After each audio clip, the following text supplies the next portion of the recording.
Alright, I hit record, but it doesn't happen. Let's click one, archives. This card's really good. Man, Click two. Yes.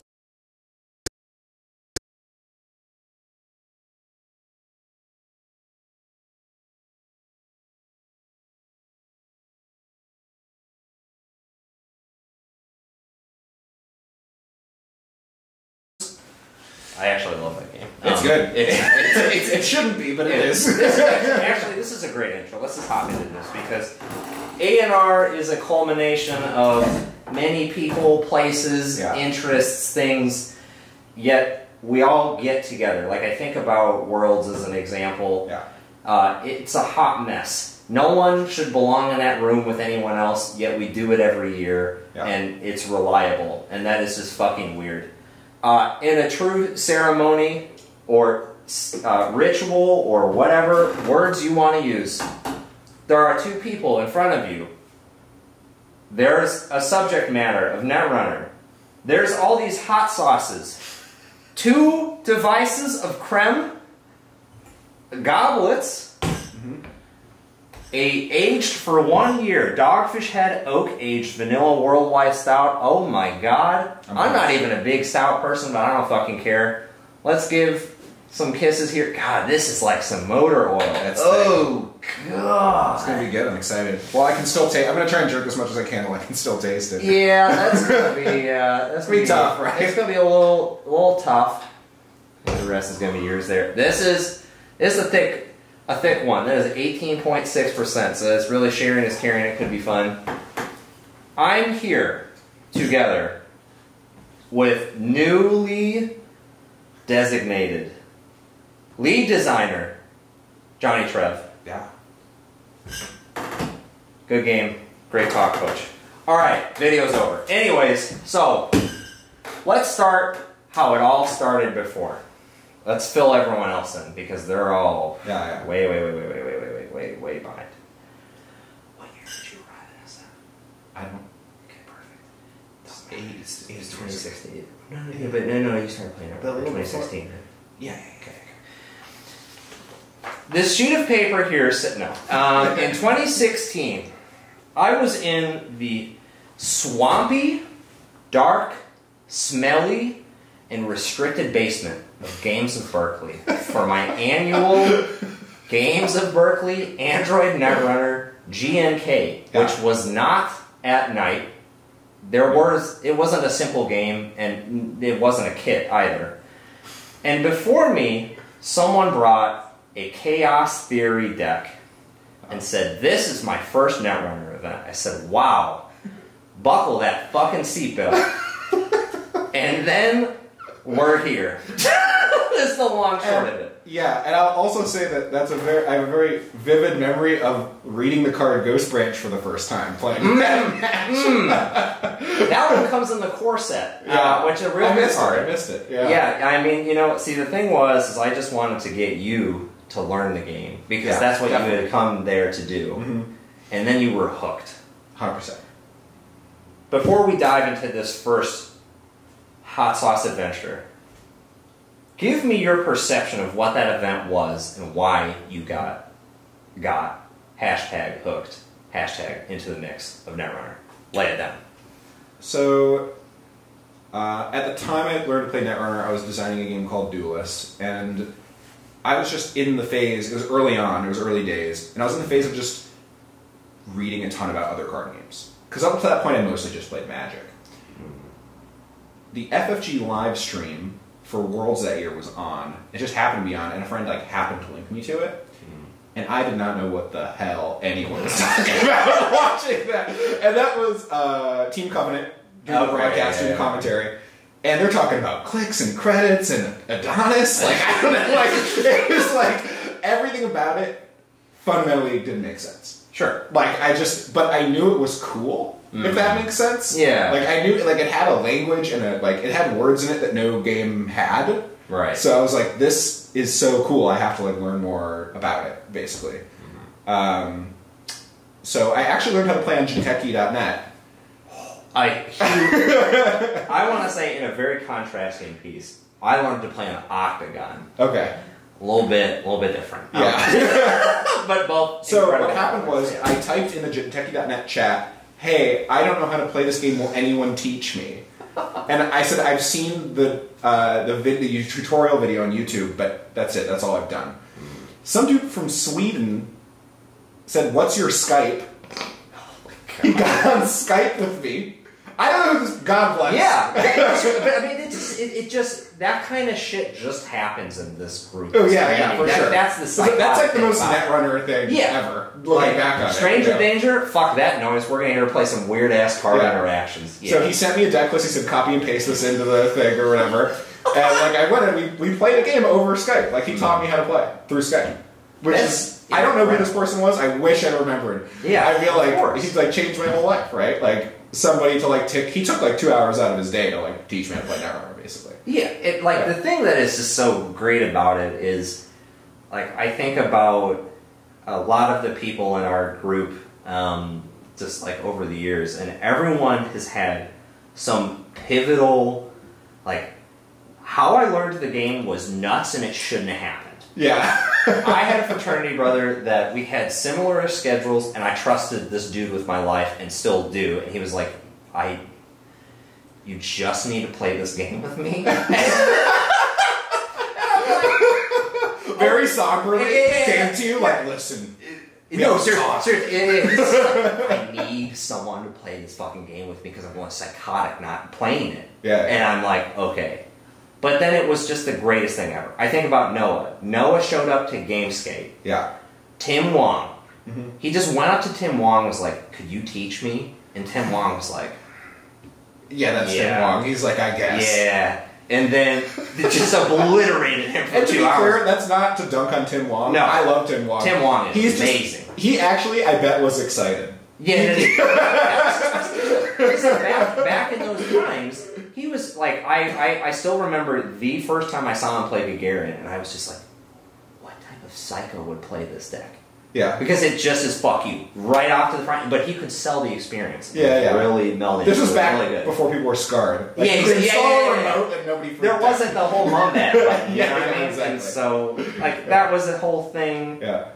We learned over Skype and or in this sweaty basement and or over weekends over and over and over and over again, blah, blah. Like, everyone has these crazy stories. Mm-hmm. And I think that's so, it really just speaks to the quality of the community, but also the game. Because, like, the premise is like, okay, do you want to sit down, play this probably somewhat stressful, math heavy, decision heavy, sometimes really bad feeling because, like, insert generic complicated situation X. Yeah. You want to do it again? Yeah. That premise is just incredible. And so very similar to the Netrunner experience of re-upping at every side of pain. Mm-hmm. Let us start our journey. Let's do it. With wing number 1, we have patio potions. Hot sauce. The TLDR of this hot sauce is it's got carrots, Ooh. and it's actually, which a lot of other ones don't, and it's just real good. So let's get into the mix on that one. Oh, give me some of that. Get it. All So right. we made us some fine tofu wings. These were marinating. We were playing Netrunner all afternoon. Yes, we were looking at cool stuff, just playing. Cheers. I think we played Netrunner for about 4 hours. That's nice. That tastes really good. Yeah, it's really good. I'm going to say that until it's not. That's that'll be your deck. I would play this deck. Yeah. I'd sleep this up. Exactly. Yeah. So, just to dive in a little bit further, I'm also going to sample from the old goblet. Oh, yeah. It's truly made of silver, so we can detect vampires and things like that. Can never be too safe. Mm-hmm. That's lovely. It's really good, but like... It's a lot. This is not a Coors medium, even. You know what I mean? Nothing about this... I think excess is the theme of the evening. It's excess and moderation, if that makes any sense.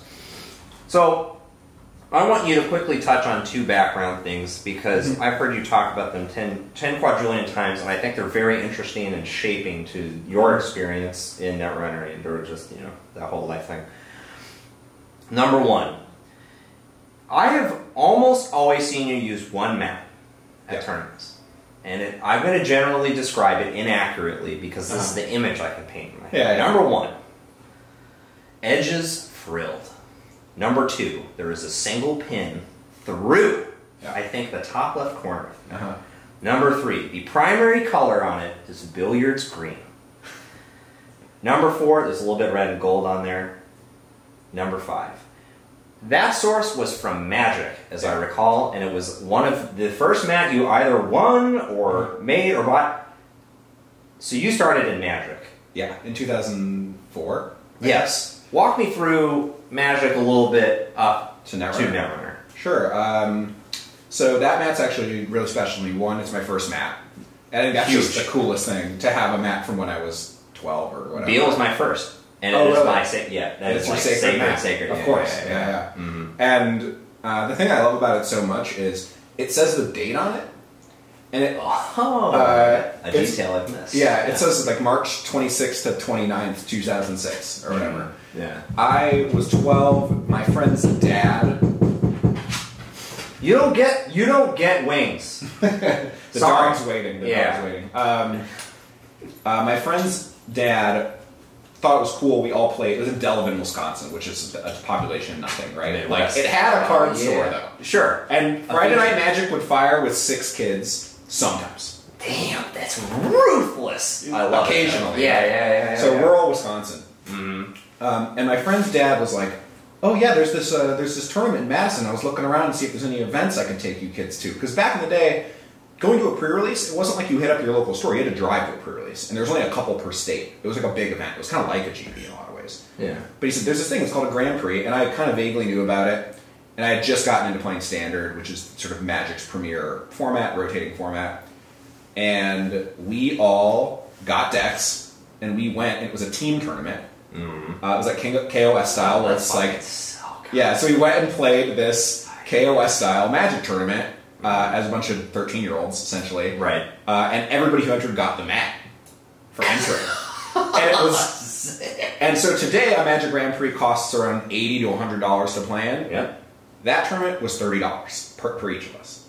So it was real cheap, right? Yeah. And you got a mat. Now Just the go guy, for the time. Yeah. and you know, to go in the Wayback Machine, the guy who put on that event, his name's Steve Port. He's the owner of Legion Events and Legion Supplies. So sleeves you see at stores all across. Oh right. Yeah. Texas. Exactly. Yeah. He was the first person to do a mat at a Grand Prix. Period.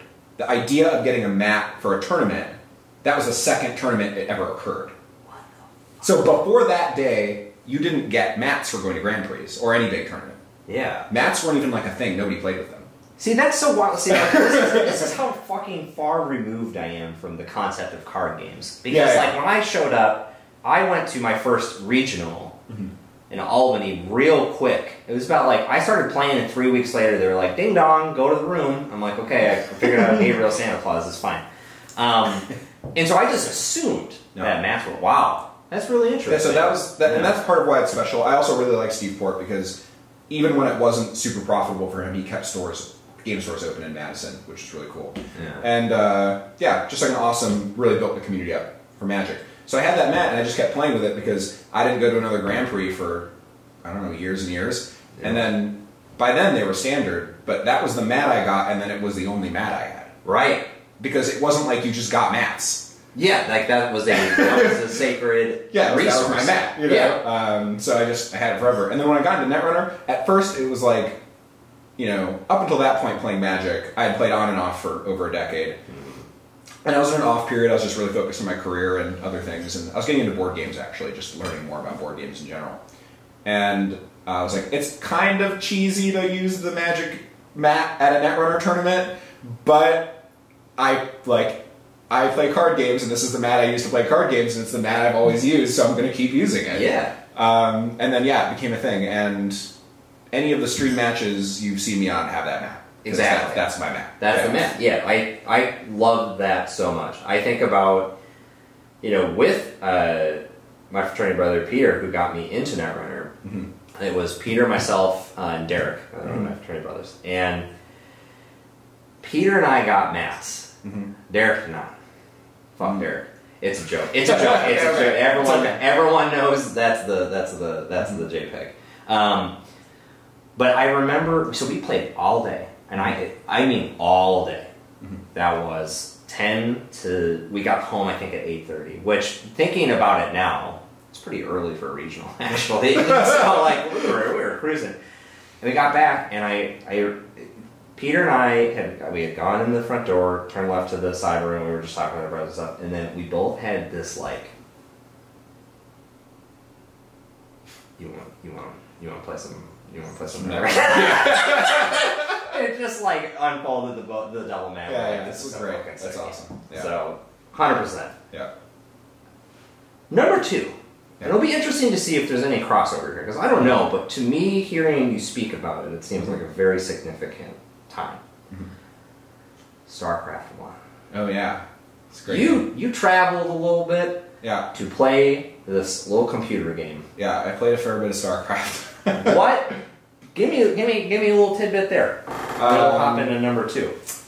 I mean, it was really interesting. I graduated from high school. I was allowed to graduate is probably a more accurate description of what happened. Somebody said, "Oh Lord, just get him out of here," and then there I went. Right, and you know, I just sort of lived in my mom's basement in like a very literal sense, and had a computer, and it was like an old Dell, and I had like kind of jerry-rigged a like graphics card to it, and it kind of worked, and I could play StarCraft on it, so like that was good enough. Done. And I got really into Warcraft 3 for a number of years, and then StarCraft 2 came out.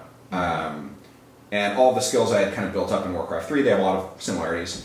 I took it really seriously, and there was a period where I traveled to some Major League Gaming events, I played in some online tournaments, and I won a little bit of money here and there playing it, enough to supplement my part-time job at what was effectively a Walmart, playing it.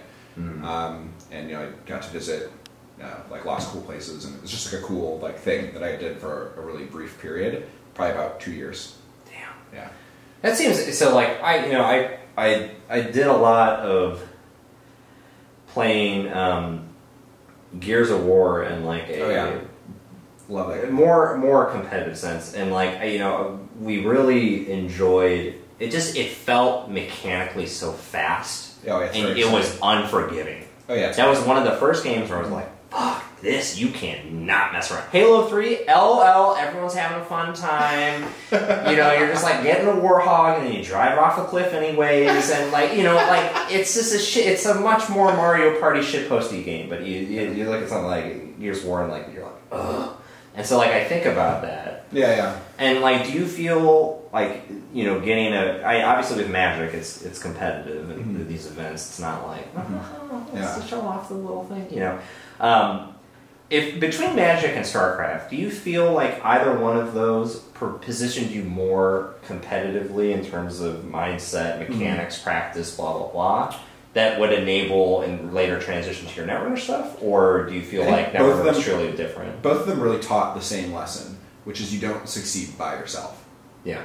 You always succeed because of other people. Mm-hmm. And that's something that's like, I think, a hard thing for people to internalize when they're first getting into Magic and StarCraft or any of these games where it's 1 versus 1.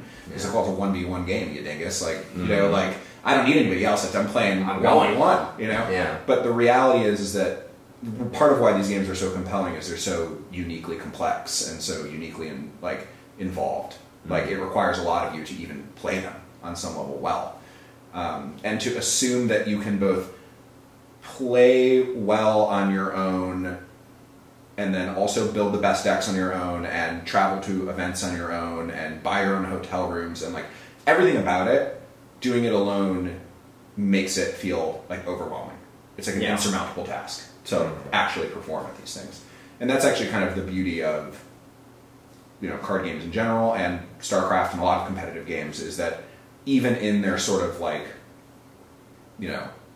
solitary 1 versus 1 nature, the reason you're able to reach heights that you wouldn't normally be able to reach is because of other people. And that you can even extend that in just a very meta sense in life. Right. And then those games really highlight that. It's like you're living your own life, but it's because of everybody else supporting each other that you're able to do all the things you can do.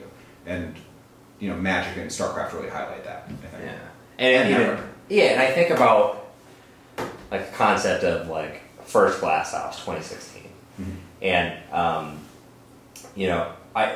I completely agree of like the only way that something like that can happen is if you have all the right people in the right room with the right diversity of fill in the blank. There's too many knobs, obviously, to even kind of list out. And I think like the immense power of that is so great. Yeah. And just the 1% shitposty meme part of it that I think about is like how much testing in breeding you can do. Of like I think about like testing against CI. Like a famous one I can think of within our group ever was just like, oh, we should just put donut in just to fuck with the math. Because we had only played CI for 48 hours. And so that the only thing that we could ever conceive of doing differently was just add 1 to everything. Like, surely that will work. And it kind of did. It got close. And that's the beauty of it, is because either it's something very rational and reliable, or it's just something like too irrational, but you're like, this is enough. Well, our tournaments, our GNKs already had like 12 people, and 3 of the 12 people played CI, so just slotting a donut's like a pretty good call. Yeah, you're like, alright, this is fine. Perfect. Alright, number dos, Chiba Gold.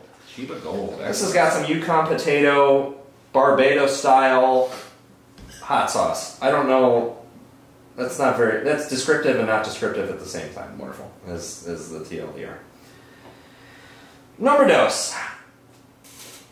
So we'll get the Netrunner part. Damn, I really like that one. That's so good. That fucked up. That's just tasty. We'll just do that for wonderful. Yeah. So of course you have 2 Doges. Yeah. And there's always the big, simple question in Netrunner. Team cat, team dog. So I will ask that binary question right now, and there is no fence sitting. There's no team friends. Of course. That's quitter talk. Yeah. State for the record your choice. Team dogs. Okay, I am team cat. Okay. But I appreciate. No, like dogs get out. Blah, blah, blah, blah. We can still be friends. Yeah, We'll figure it out. We'll flip for it later. Fine. But here's the real question. That's easy. I think that's a whatever. Oh, that's like motor fucking point. I love it. See, the thing is real. Like you can only have a little kiss here and there. You can't. Want a smidge. Not a session beer or whatever it goes. No. Say. What is your favorite animal in a movie? Any movie or TV show? And I will start with mine. I'll give you a little bit because it's easy. Okay. Babe the pig. Oh, nice. That guy doesn't give a fuck. He doesn't have to do anything the whole day, and then he's got that nice old actor man that does all of the animal rights activism stuff, which is so great. He's such a wholesome dude, but he's gotten arrested like 20 times. It's like, He has a record of just being like, don't hurt animals. The end. I'm like, great. That's a wonderful character. But Babe doesn't really do anything in that film. I feel like, which is hilarious because it's just named Babe, and that's the name. It's a good name for a pig, right? Yeah, but I generally like the pig. He's good. I'm a simple guy. I don't need a lot of frills or anything. No. Babe is good. That's my favorite. Okay. I'm gonna have to go with Airbud. I knew I should have written it down too. I have all these little notes here, and I should have fucking written that you were going to say Airbud. But anyways, give us the TLDR. Because that meme of like, there's nothing in the rules that says a dog can't play basketball. When the dog's out of the court, it's like, well, it's not written in the rules, so the dog can't play. Psych! Yeah.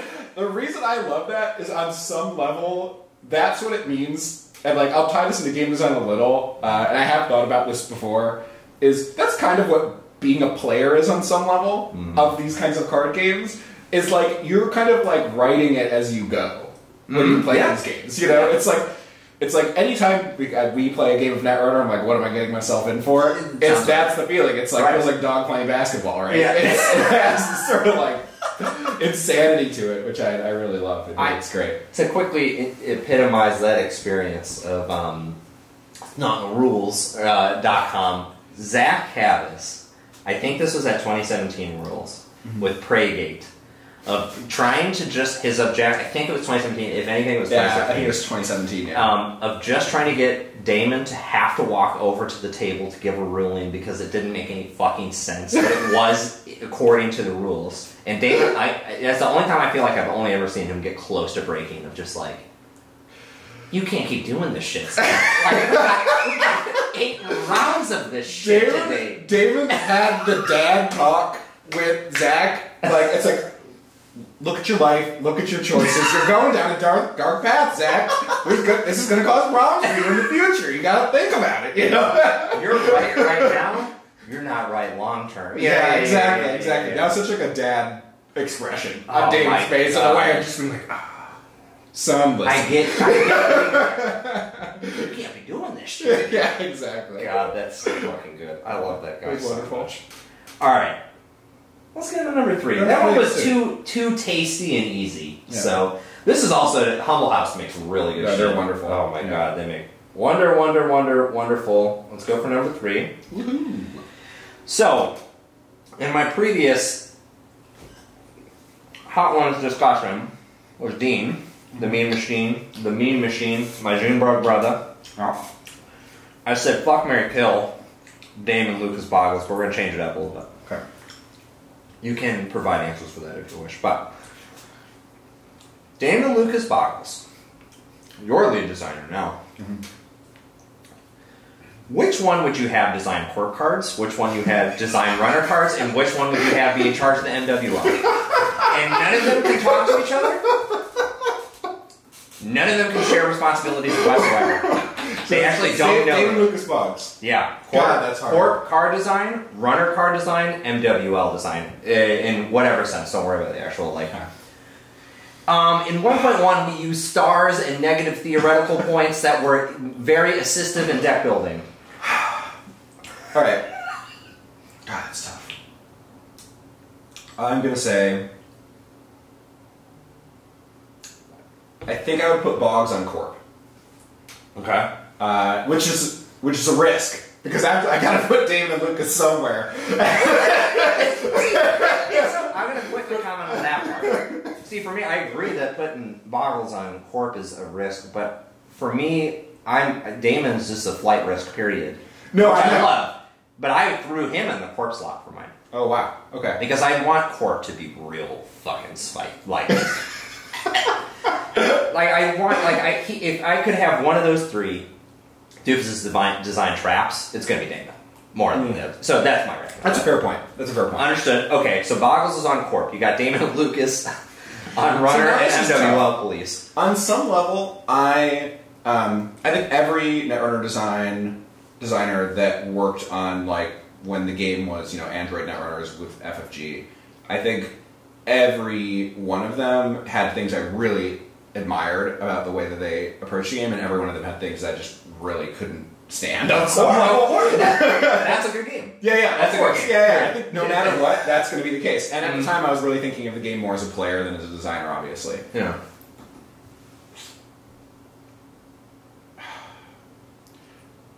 I'm putting Damon on the MWL. No! You have failed me! That was the only answer. I didn't want any of these combinations. I'm sorry.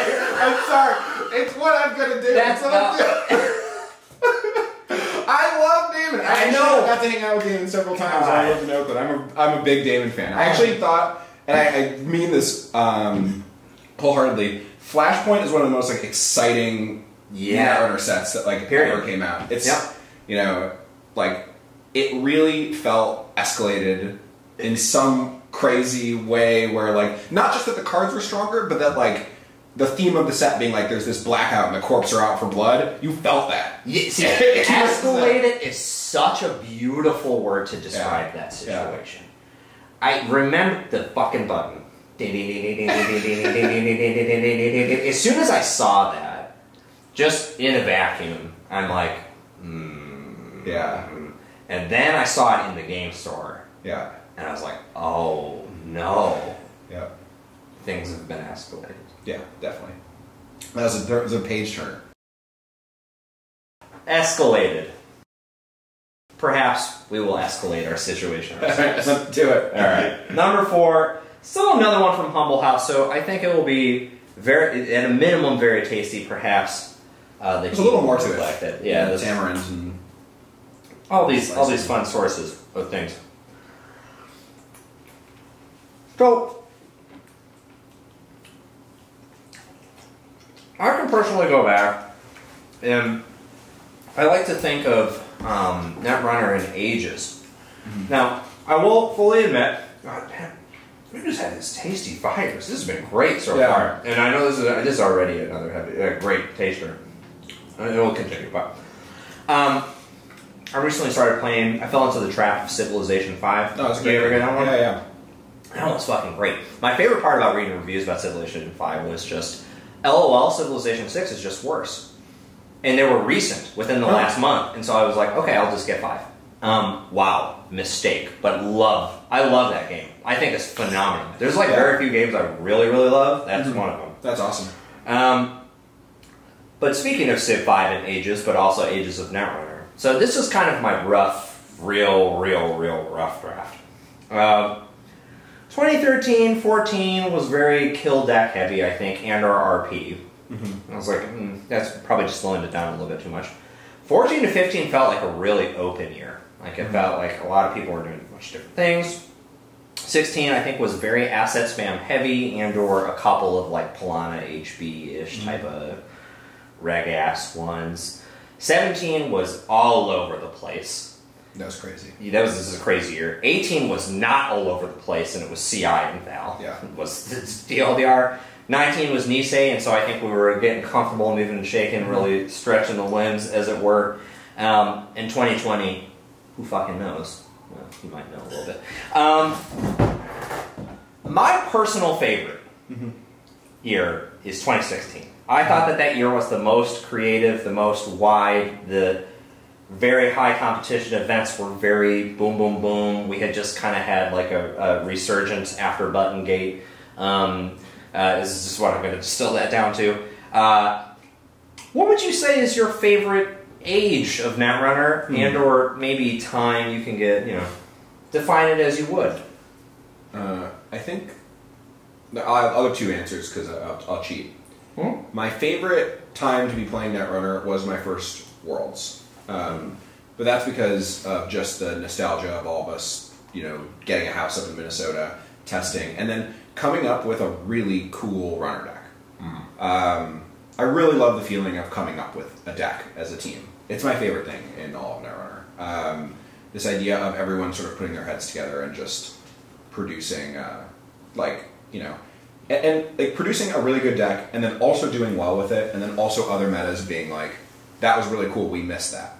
Yeah. Like getting that compliment from other people who are other world-class players, essentially. And so that's a very touching sort of almost why I play. I almost play Netrunner and card games more for that than actually winning tournaments. Just the feeling of getting together with people and working super hard on something and producing some really interesting result that is sort of inconsequential in the grand scheme, but seems to matter so much to that group. So that's cool. So that meta of just the CTM versus Wizard meta, I thought the gameplay was really good and the games were really interesting. And that's a universally, I think, spoken to thing. Yeah. And a lot of competitive people. I look at, I've learned to know more about this person in more recent history because I was hanging out with him in Philly, but people like Kenny is an example where I don't understand how he builds decks, and I look at a lot of his decks and I'm like, I don't know what the fuck is going on here. But the thing is I think I look at someone like that, or even look at a Samaras, and I also look at how he builds decks, and a lot of times I'm like, what? It just doesn't hit me in the right thing. But I think if you got us all in a room, we could make something sweet. A, make something sweet, but B, I think we could agree a lot on the CTM Wizard matchup, or the Andy CI, or Andy RP. That stuff is so pivotal, and as much as we have all these different styles and things, we all come to that same conclusion. Yeah. Of this was just lit. Because I think, we could probably think about the amount of conversation it generated for all of us. Yeah, definitely. This is a lot. But also earlier, we commented on it, we spent 4 hours playing Netrunner today.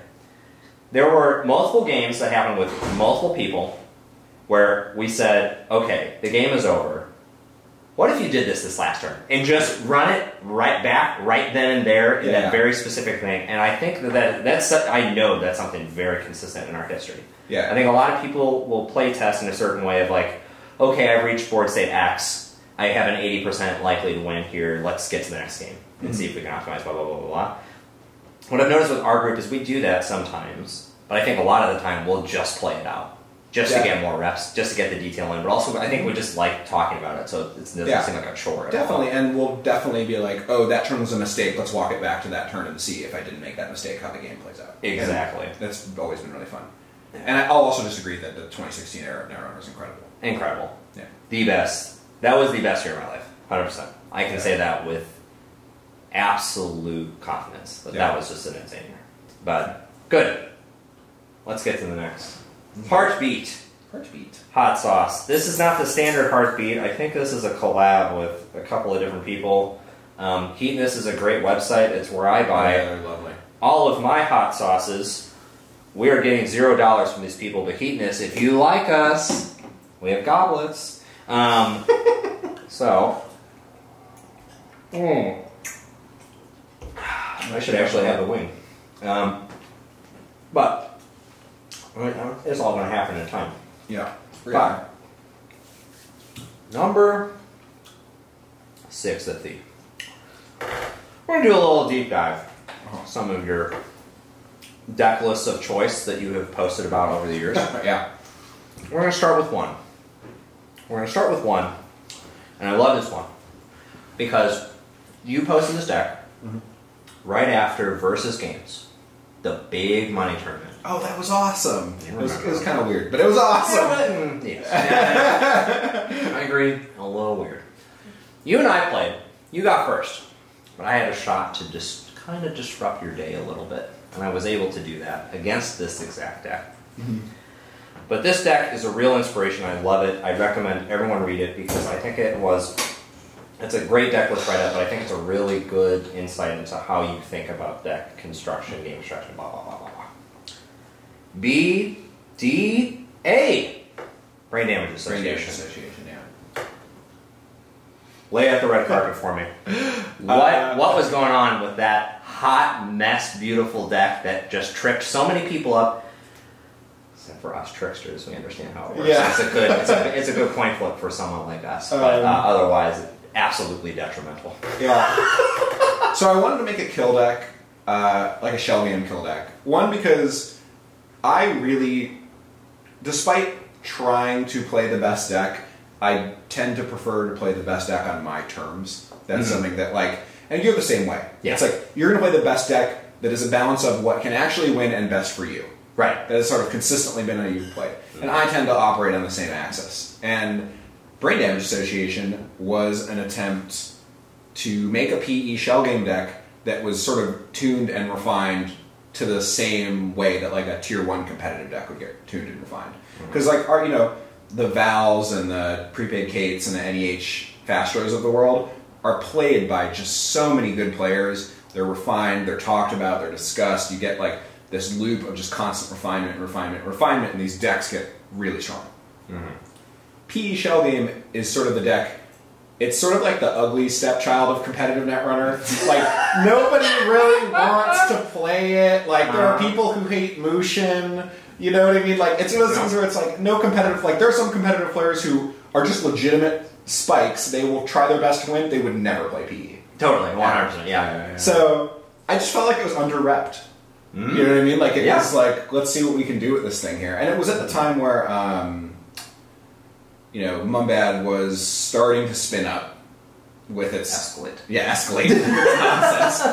Nonsense. But people's runner decks are mostly still just regular. Yeah. Right. So, that deck was just really cool. It was a bioethics PE kill deck. And I felt like bioethics was the last push over the edge to actually get kills. Yes. And I didn't see it as like a prison card or an attrition card. No. I was like, oh, this is just like a net damage if they don't check. It's a card. And you have a great direction in there, and I the amount of time I spend looking at I do this all the time on stream. 90% of the time I make a deck, it's go find someone that is sensible, read their story that they've published, and then go, how can I fuck this up? And so I've read many, many lists. And I recognize a key quote in there, and you just spoke to it. Don't res the bioethics until it's time. Yeah. And if you look at a lot of other deck lists after, Yeah. that is a phrase that is reiterated because I think it is. I think people realize how important that is. The timing of the card, yeah. Yeah, because it's very obvious. Okay, fuck you. I'm dealing damage. If you don't trash this, you're gonna get another one. Yeah. And you're gonna have to pay at least $2. God knows whatever happened. Yeah. And so, like, that's a key piece where I think you had a style of deck that you really liked, and then added this piece, and you're like, okay, this is the snap that makes it like, really aggressive. Yeah, and I think a lot of people see me as someone who just tried to play like combo decks and CTM and Wizard and like these kinds of decks. You like combos? Yeah. But also, I definitely won a tournament for like it was a kind of a weird tournament. It was like they had like $1,000 up, like the store put a bunch of money up for it, and and I showed up with PE kill. And won, which is sort of silly, but... And I was like, alright, fucking tight. It was great. Sanity check. Yeah. Okay, I psyched myself out that I didn't hit the record button for the second part, and I was like, oh my god, no, we're all good, okay, thank god. Woo, that scared the shit out of me for a second, and I realized it right when we started talking about brain damage, and I was like, I'm going to probably include this section here because I think it's quite interesting. Alright, anyways, enough with corporations, because it's clear throughout time that as much as you and the fellow SF group, the OG group, y'all are runners at the end of the day. That is almost I think statistically significant. We'll have a key run the numbers in the background because I know they can just fucking do that like this. Just reading my notes here. Rude Girl, 2 words, runner. Cold Ones, 2 words, runner. Hate Bearer, 2 words, runner. Interesting. So, you've had a repertoire of strong, segmented runners that have just been like bang, bang, bang. Yeah. These were all very strong suited runners to the tournaments. Or I would actually say this. Rude Girl was interesting because it was, at the end of the day, just money and turning wheel counters. Like, if you look at that deck, everyone's like, oh my god, this fucking destroyed 2016. And you're like, which is hilarious because also for that tournament, I was like, fuck that deck. I don't like that deck at all. Like, that was the thing. I think our group text, there were just so many times where like y'all had this like total brainiac move, and I'm like, that fucking sucks. Keyhole. Like, I just want to keyhole this all day. Yeah, exactly. I hit the button. Go keyhole button, siphon button, blackmail button. Those are the only 3 you need. Between Rude Girl, Cold Ones, and Hate Bear, if you could only have one, and or if you could distill the spirit of one of those down into some footer cards or things, which one would you pick between the 3 there? Rude Girl, Cold Ones, Hate Bear. In spirit. And because I want to say this, because I really love, I think this is accurate, correct me if I'm wrong here, but I think you have a very good design spirit overall. But I think one of your key strengths is you're like, why are we doing the same shit over and over again? We don't need to add one minus one to this card. That's not relevant. That's whatever. So, not in terms of exact copies, but spirit of things. What would you say? I think Cold Ones is probably the deck, and it's not that I want decks like Cold Ones to be good decks. I still kind of maintain that was not a very good deck. You were very public about it in the write-up. Yeah. Here is every card that counters it. And there's like 9 or 10 in a row, and then you said ETC. Like, it explains the situation. Like, this is fragile. If your deck has 3/2s, you probably win. It's like, this was just a deck that won because people didn't play 3/2s. Yeah. So it's sort of like there's a sort of like nuance to the answer, but I think the basic thing is Cold One really represents why every card should have some value. Yes. Oh my god, yes. Keep going and we'll come back to that exact point. I mean, obviously Akshara Serene is one of the key features of the deck, But there's so many other random one-ofs in that deck, like Exploit.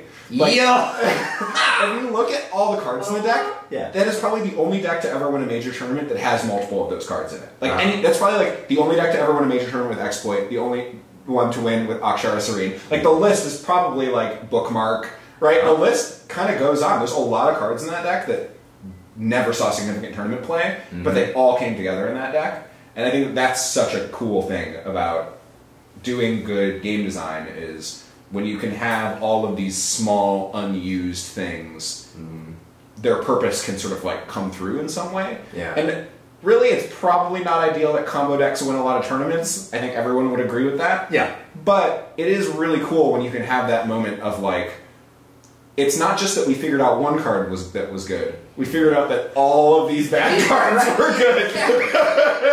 I think that's the sort of beauty of it. You know, like I look at that deck, and I'm not a math anything. I don't want any of that shit. I'm allergic to that. And I looked at y'all making that deck, and y'all had about 42 of those slots pretty quick.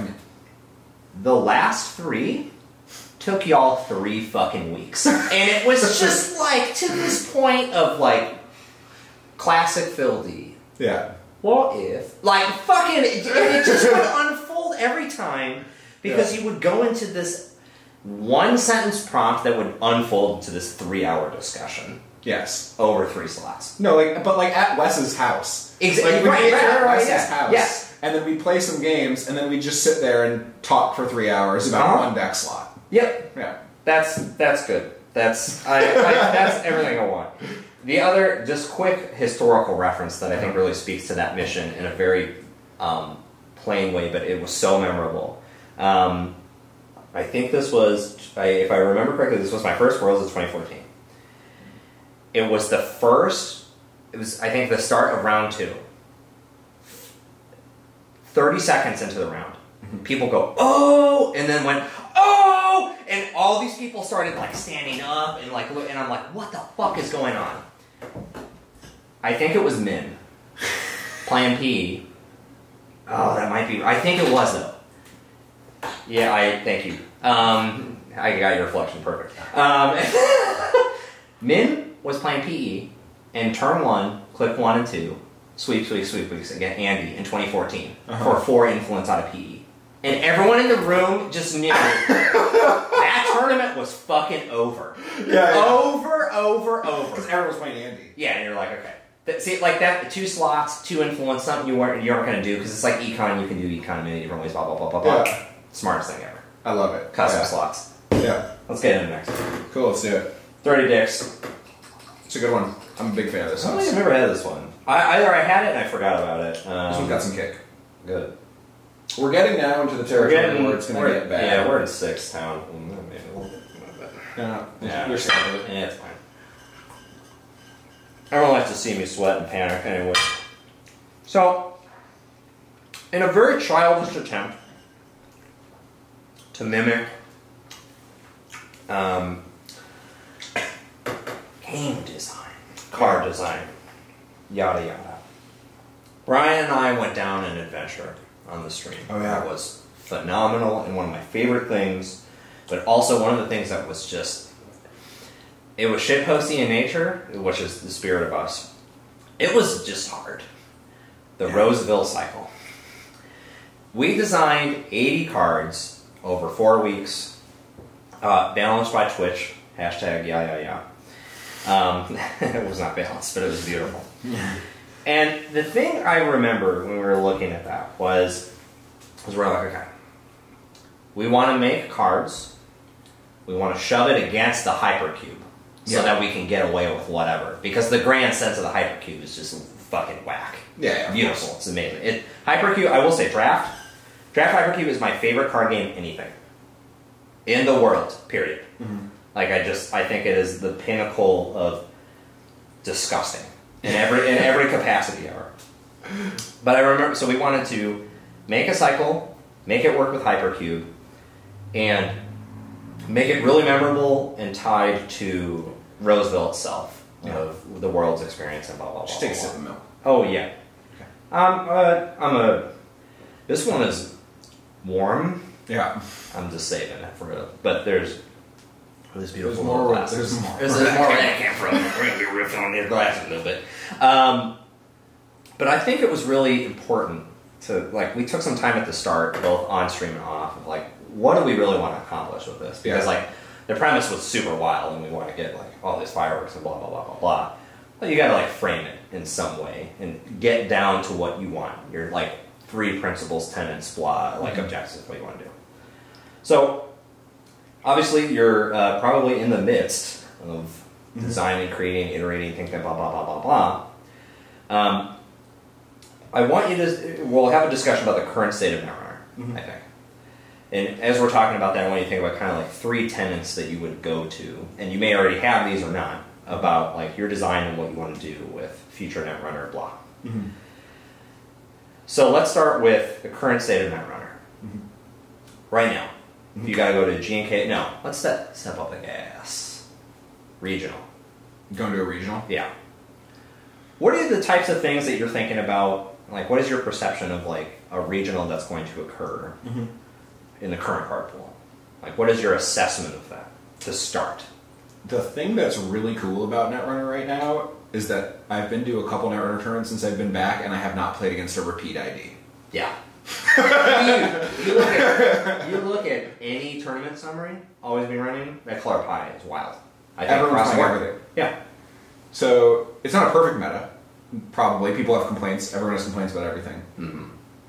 But it hits the main note that I always want to hit, which is there's variety. Yes. Like authentic variety. Oh my god, that was my favorite. It was one of my favorite things about 2016. Yeah, authentic variety. It wasn't like variety because people weren't trying or they were just playing pet decks. It's like variety because there are lots of good decks. Yeah. So whenever that's the case, whenever there's lots of good decks, that's actually when I tend to perform worse as a player. Sure. Yeah. Same. 100%. I am much better at these are the 2 good corp decks. These are the good 2 runner decks. Play them a lot, master them, think about how to attack them, and then build decks that attack those decks. Yeah. I'm way better at that part of the game. If I was going to go to a regional tomorrow, I would play what I think I'm best at playing, which is Haley, Shaper bullshit. We got Oilers, we got Chameleons, we got Cyber Trooper Battle. You know, we got like, I want to be installing stuff mid-run. I've been playing Polly's Cafe. That card is gas. I'm in love with Polly's Cafe. That card is so fun. Yeah. Tech Writer, right? Like, I want all of the classic Shaper pieces in there. If only because that's what I love to play. Those are the kinds of decks I really enjoy. Corp side's a little trickier.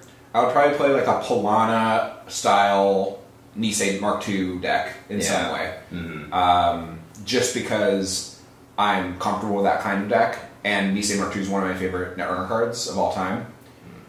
Or Argus Rush, which is weird because I don't really like playing these kinds of decks. Yeah. But I've been playing them recently, and now I kind of get it. Yeah. I get why people play them now, and they're pretty fun.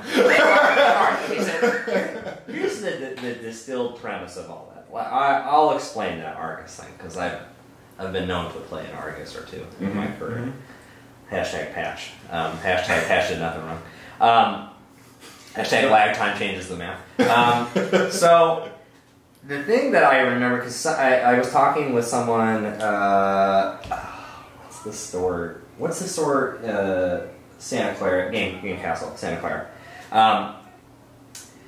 And I remember I played Argus and someone was like, oh my god, I just saw this Argus deck on MRGB the other day, blah, blah, blah. And I was like, oh yeah, tell me about it. And they're like, oh, there's like these patches, like these 2 ghost branches, man, the fuck. And I'll be like, yeah, you're going to see these right now. And they're like, yeah. And so we had a really cool, like, hour-long discussion after the GNK, which was sick. About just a bunch of different things, but we focused on Argus for a bit of it. And the premise that I got down to was just, do this fucked up thing, I'm going to make you do that, and then I'm going to put another card and you have to do it again. And I'm probably you're going to have to do it again. One more time. And and I think that that's great, because it just doesn't, the tempo is very high and it feels mechanically good. Yeah, it's very satisfying. Yeah.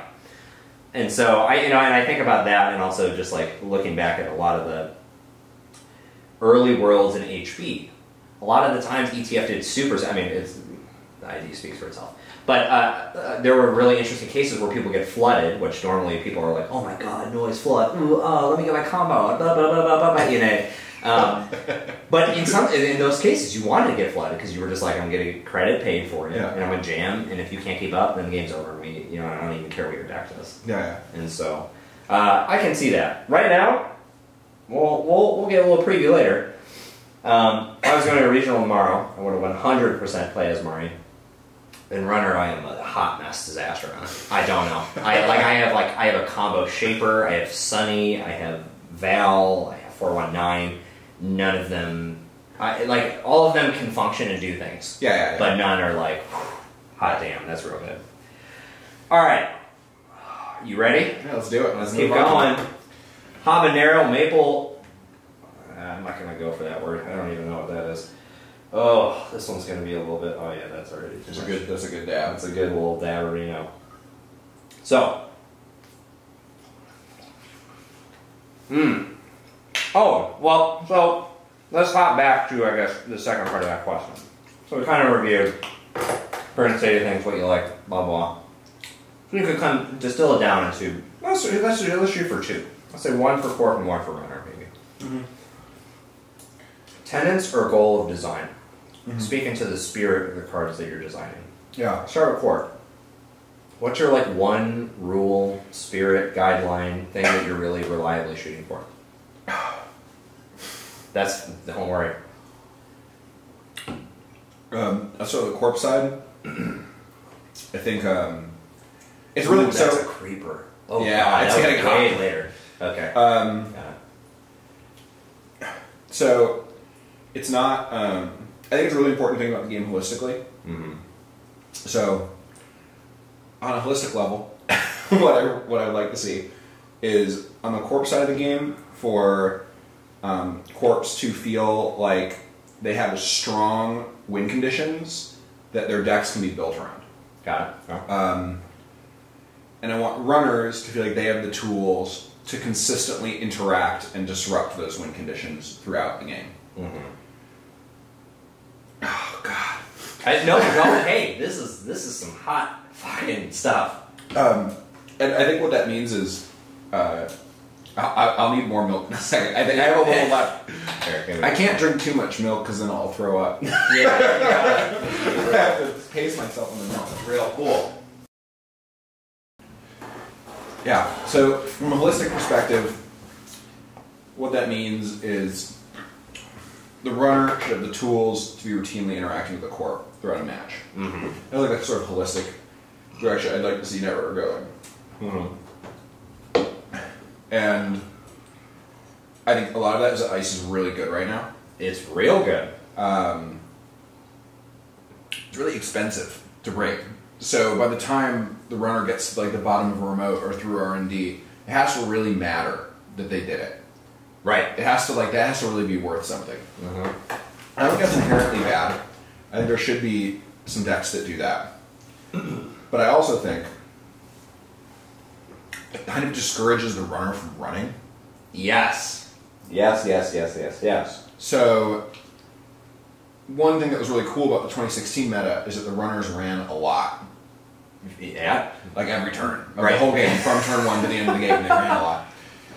And I felt like the flow and the pacing of that Netrunner was a little stronger overall. Yeah. It felt like more happened in a turn. There was less just solitaire turns. Yeah, it was mechanically cool. And you think about what it's hard to ignore or bypass. Wizard as an ID. Yeah. Because effectively it gave you the possibility Yeah. of interacting without disrupting your main game plan Yeah. reliably. Yeah. You had 3 thick ass dollars that you could say no to drugs with. Yeah. And so and then you get all these other fun tools on top of that, which is great. Definitely. So just because I'll bring it up because I want to. So I think I really like your idea of the runner should be able to reliably interact and disrupt. Yeah. But I think about 2 cards that are real fucking good at this. Don't talk about gang sign. We're talking about... Oh, that's easy. I've already figured that out. That card is easy. I'm not worried about that one. but I think about two really core to the Netrunner experience cards, and it's just been cemented, and I frankly don't see it changing. Yeah. StimHack and SMC. Yeah. Those are two cards that really do allow, on paper, Yeah. the runner to interact with the court. Yeah, basically at any time in the game. Right. Good in spirit. I agree. Execution. Execution leaves something interesting, I think, for both because cards. StimHack has arguably no downside. Yeah, basically. Very little. And SMC is just, I mean, it's literally whenever. But also introduces, like, there's no congruent abilities, I think, with a lot of this stuff. Of like, okay, mid-run, but before I said successful, and like I'm trying to use this little thing, and I gotta do the shuffle thing, I gotta do this other thing. Like, it's just so, it's like you get what you want. Almost a little bit too reliably. Yeah. When you look at cards like those, like, how do you feel about those two cards exactly? We'll start there. And then number two is, like, with those two, do you foresee cards that could be neighboring equivalents? Like, really existing and being super prominent in your design space, which does not, you know, and I understand, and I know you understand this, of like, it's incredibly difficult not to be biased. Yeah. And it's even harder not to introduce that bias into what you're designing. Yeah, of course. So, first, how do you feel about those two, just as an example? Yeah. I'll say, whenever I design any content for a game, the thing that matters is the players, like, at the end of the day, when you're designing the content. I think SMC and StimHack both stand in for a kind of gameplay that Netrunner players expect to always exist. Yeah. Which means that just being like, Shaper doesn't get to tutor mid-run anymore, and there's no StimHack anymore, I think aren't really, like, tenable solutions in that I think people wouldn't like that, which the game is for the people. Like, the reason when you say does all this is so that we can make the game for the people. Right, exactly. Yeah. So it's like, it's not like a pet project, it's like, what do we do to actually, like, deliver on what players want? And I think SMC is, like, on some level a card players want. Yeah. And there's some division over this. It's not like, Not clean. It's not clean. It doesn't cut. But I know tons of players who are Shaper players, and they're like, SMC is just my favorite card. Because it's a card that you grow, as you grow as a Netrunner player, what you can do with it grows. Right. There's very few cards in the card pool like that. Another one would be Astroscript. Right. Which is a card that grows in complexity and richness as you understand more of how Netrunner works. Which is, there's just not a lot of cards like that. There's not. And to quickly speak about the Astro thing, you know, I talked very recently in my love letter to Netrunner video about one of my favorite people on earth, John De La Salle. The coolest guitar trick I've ever seen him do.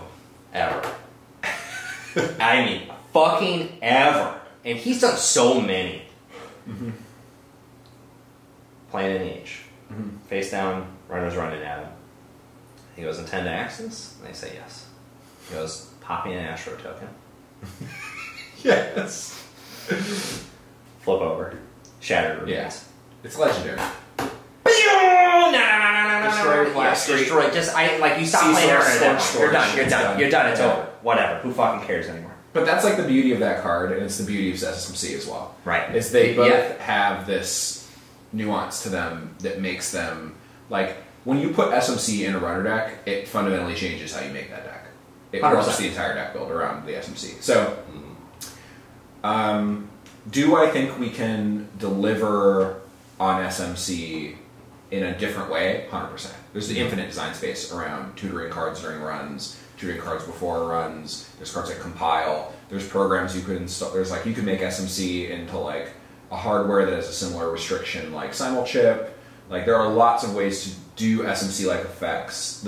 Like, basically, if you like sat down, it's like, you can't leave this room unless you design 20 new SMCs. Right, sure. I'd probably design 20 new SMCs. Great. SMC is really elegant, which is maybe the dangerous thing about it. It's a really good blunt weapon. Yes. Yeah. It's very almost simple. too good. Yeah.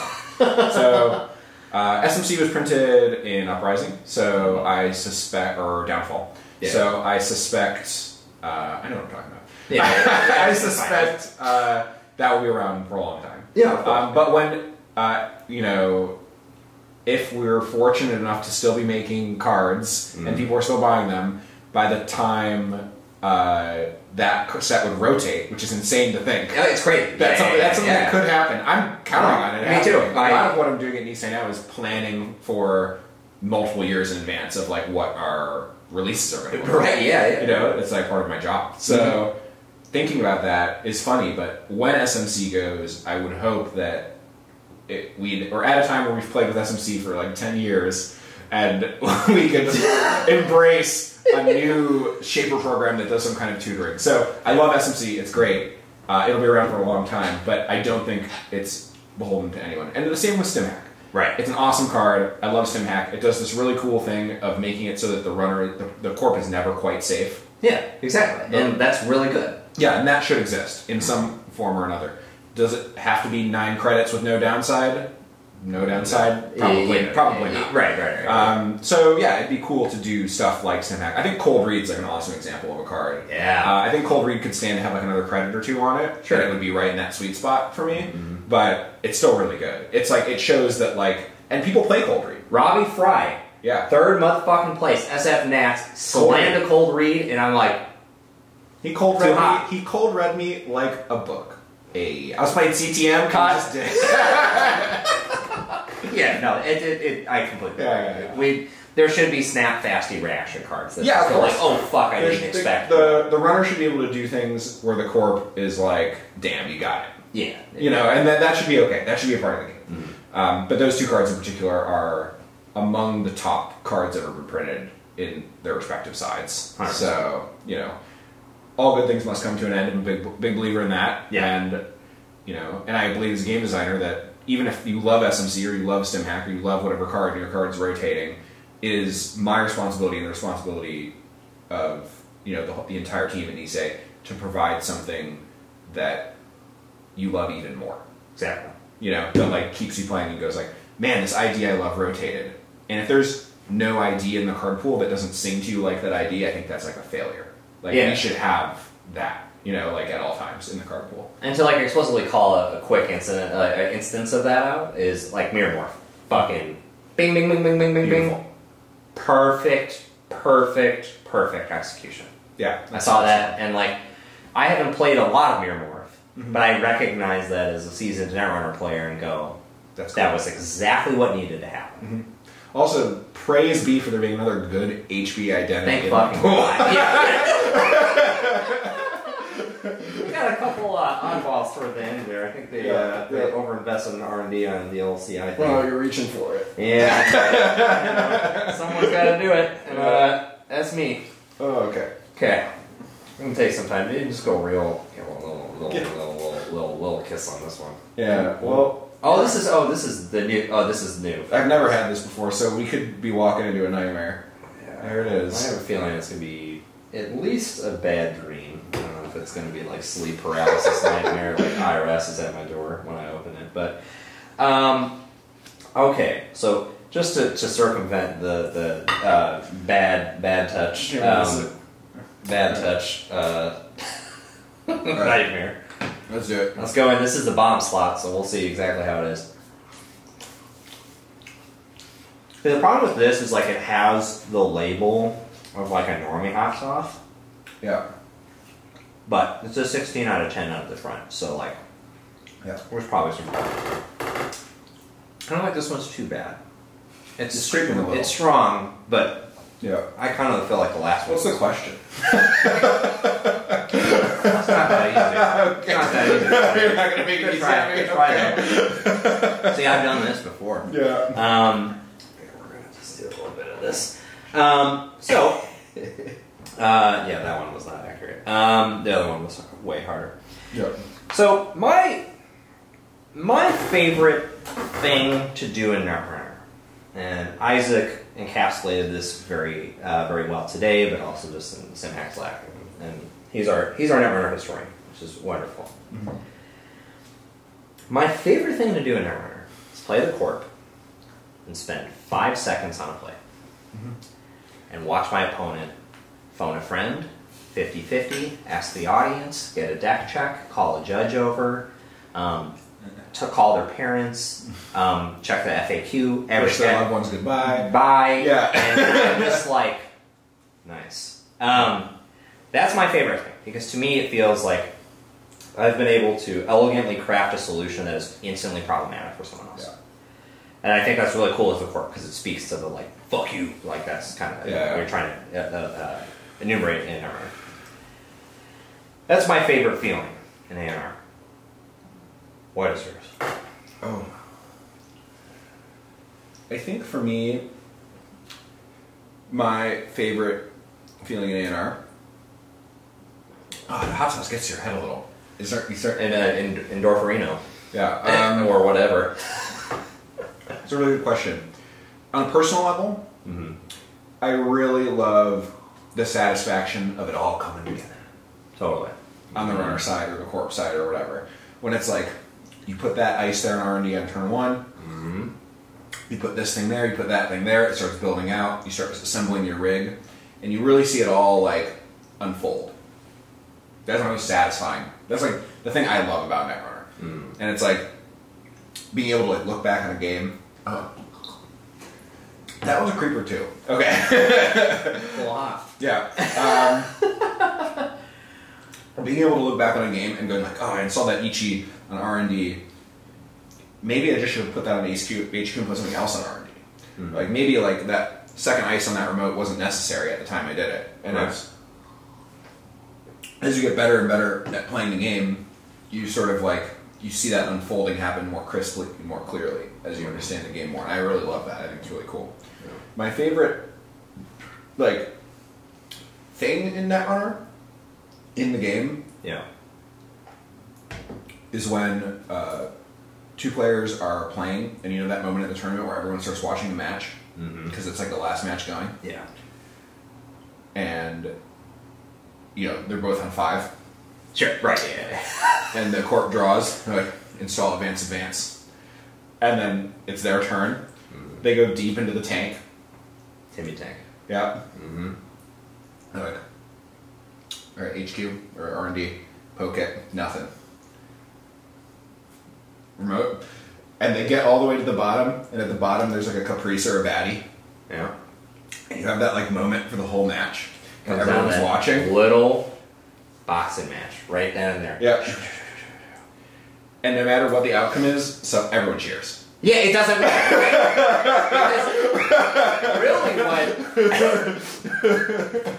What really everyone's recognizing is, God damn, that was close. Yeah, that was close. And it was almost like you needed the random... Like, the thing I love about Caprice, love it or hate it, is it makes the remote an unknown quantity. Bingo. Yes. You know? Yep. The remote... R&D and HQ are unknown quantities. The remote's typically not. But when a Caprice is in the remote, the raw value of the run is not clear. Right. And in the same... And just going all the way down the remote and getting to the bottom and then doing this thing where it's basically an R&D access to see if you win the game is so thrilling.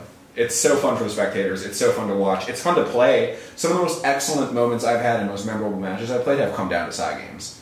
And that's 100%. so cool. I have always loved side games, and I know all you fucking tryhards. I don't do this, and I've never done it, and I never will. All you motherfuckers go like,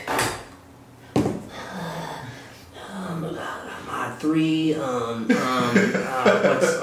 what's the APR on my credit card? I'll just like have that, and then I'll like add 1, and then like they're playing strong together, so that means they're probably like they have a lot of money, so like I'll subtract 1. Like, you all claim that you fucking use this. No one uses that. No one uses it. No one uses it. Someone could tell me like dead ass, no, I use it every time. I don't believe you. See, that's the thing. I don't ever pick one of these up because it's not worth it to me. Yeah. I'm just like, I want to control it. And I think with side games, it's just enough. There's enough room in there where it is a real decision. Yeah, absolutely. And at least one of the avenues there, the 3, is some approaching deterministic. I won't say exactly. Yeah. I feel like you can always safely eliminate one of the numbers. Yeah. That's kind of the tail of the other. But yeah, definitely. But it's cool. Like, those moments are the big moments for me. That really, like, and I think that's like, any game that you watch, you want to have those moments. And that's something as a designer I want to do. I want to find more ways because there's all these really wonderful big moments in Netrunner that happened, like Timmy Wong's run against David Hoyland, trashing his whole rig basically to get in and have the 4 credits to maybe steal the NEPD that wasn't even in his deck. Right. And then like scoring and winning. Or like, getting down to the bottom of the moat and playing a side game, or like hoping they don't top deck an Astro and everyone knows that like, wow, if they rip an Astro, like this game's done. Mm-hmm. And like that feeling of like, the game hanging on the balance, hanging on the edge as it progresses.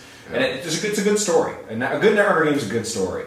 You 100%. It's like, those mobile games where it's like, build your village. Like, yeah. It's like, there's just like a peasant, like, chopping wood. That's like the early game of Netrunner. Right. Yeah, and then the end is just like, epic kingdoms collide. And like, that's how I like think of it, is like the early game of Netrunner. It's such humble beginnings. Oh, 100%. Like... And that's what's hilarious about Bad Beats early. I'm just Bad Beat real loose there, of just like the classic Joshua 1, like, damn, I'm good, of just like run R&D 3 times, and like sometimes you're just like, oh, RZA, and like you're done, but those, you've talked a lot about. I don't like hearing how you lost, and I think everyone, you have had the bravery to say that. Yes. And I'm like, God damn, that's so right. Yeah. But the thing is, with a Netrunner, a lot of the stories aren't just about. It's not about the loss. It's about the like getting to the point where it was like getting to the point that I earned a side game.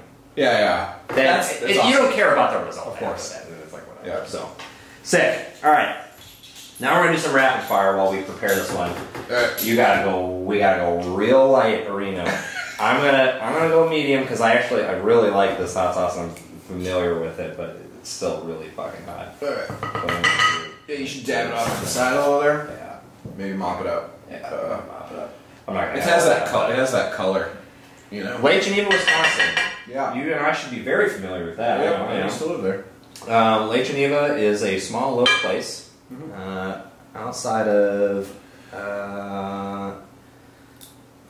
north of Skokie. Yeah. South of Madison. My grandparents had a little getaway condo there, and by a little getaway condo, I mean it was like a closet that had access to the pool, and we're like, fuck yeah, we can go to the pool. That's tight. At the Abbey. All right, this is Okay, we're gonna get some rapid fire questions right now, which I'd be really great with the hot sauce. That's gonna be really random. But they're very simple in nature. So a little pro, a little con. What kind of human beings are like, yeah, let's eat that? 1, 2, I can count them right here. What is your favorite word? Oh, blue.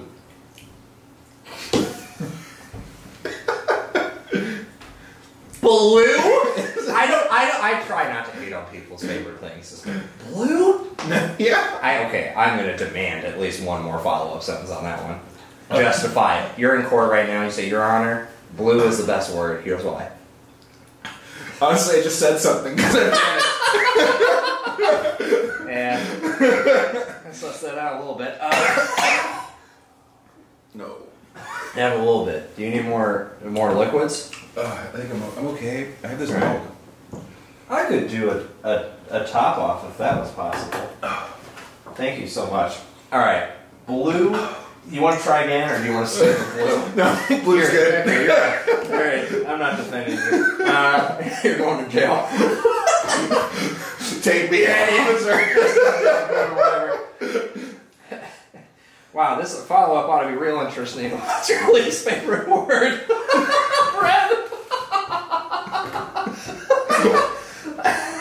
That is the question. Alright, I'm gonna go back to favorite word. Okay, alright, yeah. Skeleton. Ooh, see, that is at 5,000. Oh god, did that answer before? I need milk. Alright. We got it, yeah. Oh.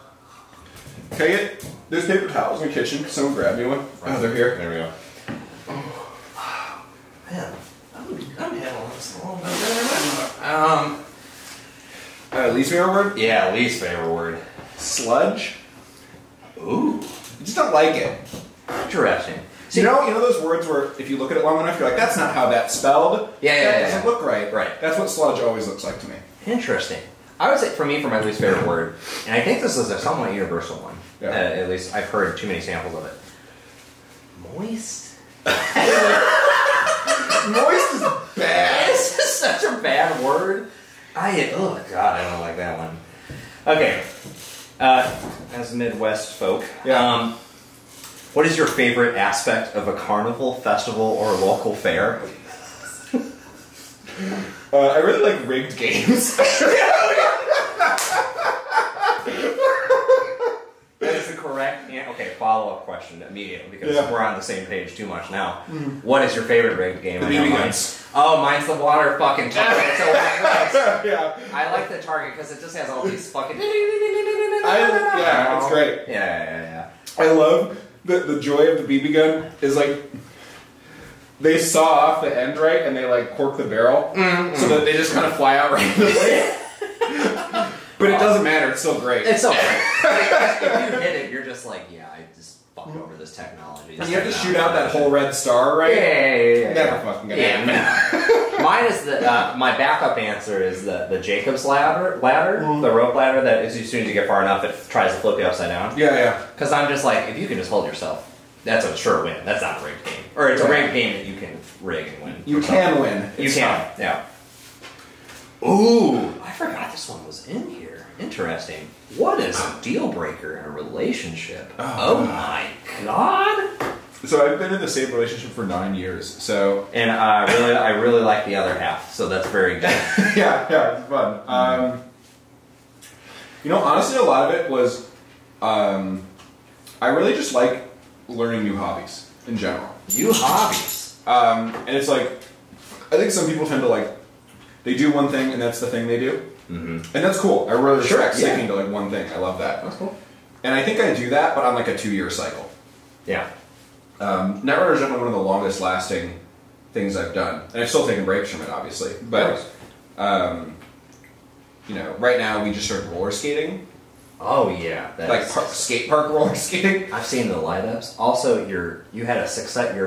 I don't know if it was your first, but I think maybe it was your first successful drop in a week ago. Yeah, I dropped in. That was so fun. It's like a 4-foot mini ramp. Yeah. That was tight AF, as the It was cool. I just love having someone in your life that you're like, hey, let's do this thing, and like, who else is going to be like, let's go buy extreme skates, roller skates, and then go to the skate park and then like do this thing. ourselves. I'm Who knows? 30. Yeah, It's not like I'm not a child. But I think that's ultimately one of those things where I don't know if I could ever be with someone that didn't have the energy to be like, let's just blow money on this weird hobby. Like, Let's try X buy guitars. thing. Let's Yeah. let's like do it. Let's like try this thing. And I think that someone who doesn't have that same sort of like spirit to try stuff would definitely be a bummer for me. Totally. Yeah. Okay, these we're gonna go real fast. Almost. Yeah, let's do it. What's your favorite curse word? Fuck. Yeah, I think that's mine. Favorite sound? Ooh, theremin.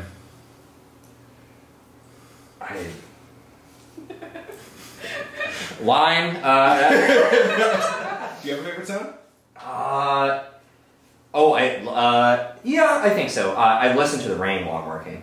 Oh, nice. It's just like That's the loop beautiful. track. Yeah, It's just YouTube, like just play some rain. I've talked about this with a lot of people. If it rains outside, my mood, I could have had the worst day before. Irrelevant. Yeah. The rain is just like I will say, transformative for me. you like lo-fi hip-hop to chill Yeah, outside okay, to? yeah, You know you yeah. can listen to that, and then Yeah. there's YouTube ones with rain. Yeah, that's the best. Yeah. Don't you worry, I got that one a little bit bookmarked. What's up, troublemaker? Yeah, Okay. Opposite. What is your equivalent of nails on a chalkboard? It can be nails on a chalkboard. Oh, God. Equivalent to nails on a chalkboard. Dirt under my fingernails. I go nuts. Like, it's gotta go. Yeah. Like, if I this is like, I can't bake because the dough gets under your nails. Oh, sure. Yeah, I can't do it. Yeah. I like lose it. I feel that. For me, it's trimming my cat's claws. Oh, yeah. There's just this noise, and they're totally cool about it. And like the premise in my head is like, I know it's just their nails, just like us, but I'm like, how are you this cool about it? Yeah. They want it, which is that's fucking weird. But that's the just something sound, that, yeah. I don't know, like sound. I don't really have like a strong negative response to sound. It's more like touch. Okay, Extra. that's fair. Yeah. It's like equivalent. Like, Yeah. That's what I got from that. We got there. We figured it out. It's there. What profession other than your own would you try right now? If you could, no consequences, no money, all that. I definitely tried to be a professional poker player for a while. I played poker, in my free time, and I really love it. And I'm good enough that I'm a profitable player, which is nice, which helps support it. So yeah, professional poker player, I definitely want to try out. If I get laid off or something, I'll probably even give it a shot just to see how it goes because it sounds fun. Yeah. And then in terms of like real careers, quote unquote, I really want to spend more time with some kind of software engineering. And not because I live in San Francisco, whoa, it's tech, but because I got to do a little bit of it on the last project I worked on, and I really enjoyed it. I really enjoyed the feeling of progressing at something that has like really clear goals and things you're achieving. I think that's probably consistent with a lot of my hobbies too. Yeah. Like in skating, like dropping in for the first time, or like winning your first GNK. Like I love things like these landmarks, and games have that too, where it's you've shipped your first title, and then you learn how to use a new game engine, and you're like, and design has a lot of those landmarks in it, where it's like you're learning new aspects about things a lot. So I think software engineering, or even like visual design, graphic design, they're kind of in the same category for me. Something in that category I think would be really cool. That's smart. Yeah. I would be a taxi driver. That's awesome. I just like that premise. That sounds awesome. It's simple. I actually think it's like great. I actually have said multiple times that if I could make the same money working as a bartender, it would be close. Yeah. Between what I do and being a bartender. 100% agree. All right. Here's what we're gonna do. We have one thing left. Yeah. We gotta take a quick little break, but don't you worry, we're coming back. Whew, what a doozy. All right.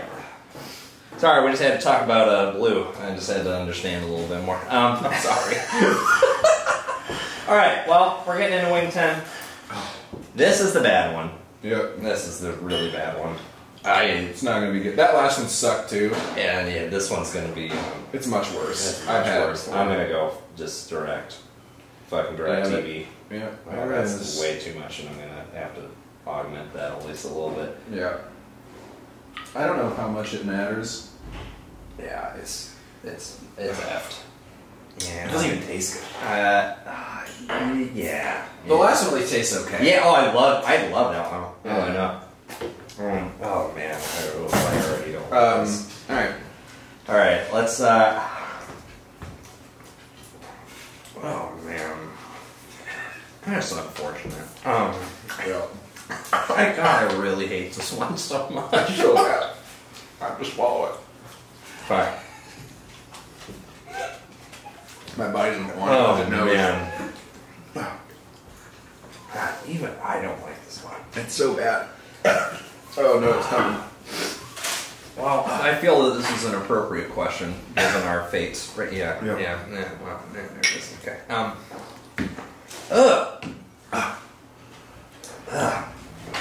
Ban all guns.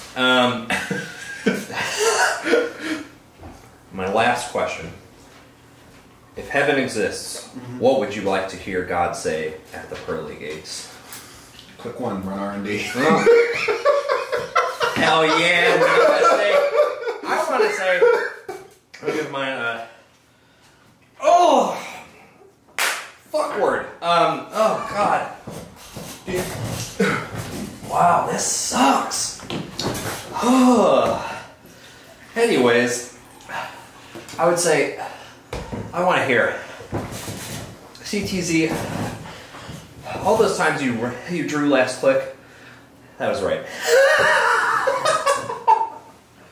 Cheers. Here's that. Speaking of doing that, Johnny and I are gonna play some Netrunner right now for you fine folks on the internet.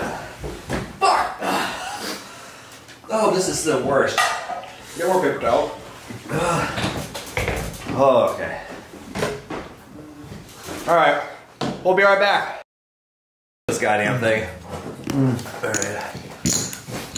Oh. Where's my space? Oh, you're good. You're good. You know what to do. I feel like that snotty 6-year-old that's sick. Yeah. Oh, God. Oh. We're That's fine. Yeah, I have Okay, good. Oh, God. Ay. Okay. Good. Okay. 2, 4, and 5. Oh, fuck. Oh, fuck the devil. Keep. Oh, look. Oh, you got a spicy one. It's not that bad. This is like 1 out of 10 for CDZ. Yeah, this is 0. I don't like that deck at all. Okay. All right, I'm keeping. All right, Mando. And so I'll take 2 event. Yeah. Good job. Wow, noted. Oh. Okay, good. Inventory. 1, draw. Seriously. Okay. Event. Okay.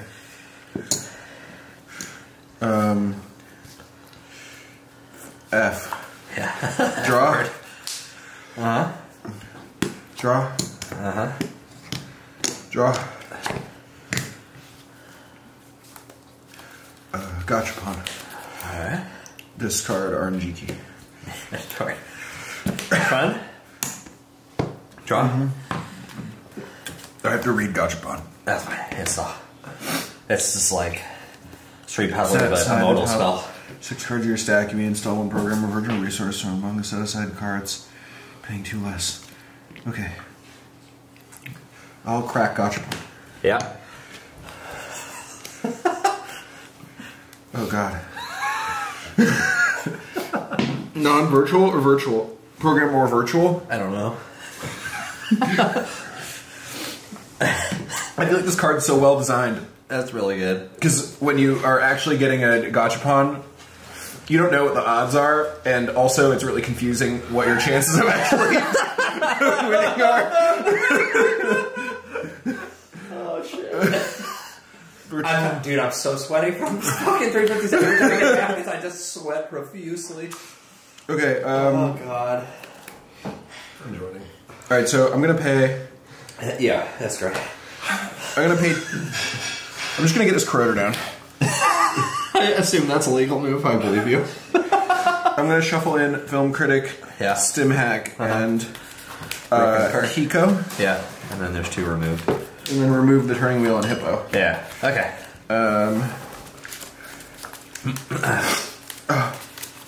Fuck. Yeah. Oh, this is great now. It tastes like shitty taffy. Yeah. Okay, Weird flex. okay, 1 I'll draw. Yeah. Fuck! 2 I'll install Data Sucker. Yeah. 3 I'll rebirth into Omar. Thank you. Oh, you piece of shit. Yeah, we get it. Old guy. I gotta be an old man. Yeah. Last click, Man coffee. I'll Omar into R&D. That stays. Okay. Fuck. Go ahead. Oh. No! You had how much money after? 4? Okay, I have $1. Right? Yeah. Okay, you're tagged Quattro. That many? Okay,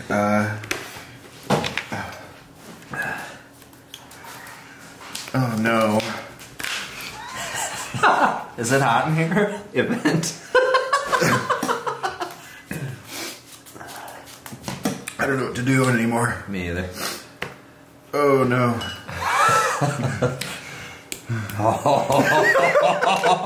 I forgot I had it, man. I was so in hot mode. I was like, what do I do? I'm like, oh, I have misdirection. Oh no. Okay. That's all 4. I had 4 credits remaining. Oh yeah, you're right. Okay, yeah. So you have a click. Sorry, I have a click left. Yep.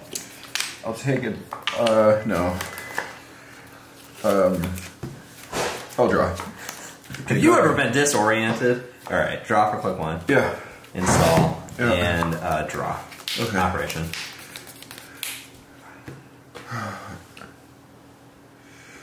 No. I'll play RNG key. All right. And I'll take 3. Go ahead. Oh no. I always use something of substance. All right, I bet. Okay, I'll take a credit. Yeah. I'll Omar into R&D. Okay. Oh, what is this? Yeah. I'll trash it. Oh yeah, BP. appreciate it. Yep. I should have used R&D. Yeah. Draw.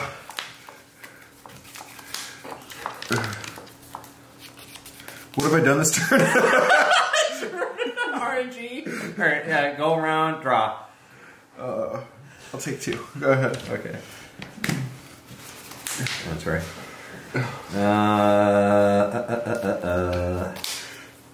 Oh, this deck has Aesop's in it, so I could sell these these cards later. Install ADV. Okay. Hard hitting. 2, 3. You have 6. So Yeah. I need to add 3. Okay. Okay. Operation. Okay. Click one over on the remote. This should have one.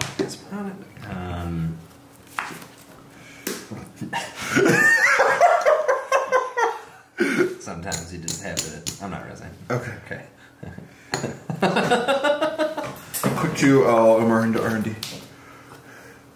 It stays. Okay. Last 2, I'll remove vortex. Alright. Go ahead. 1.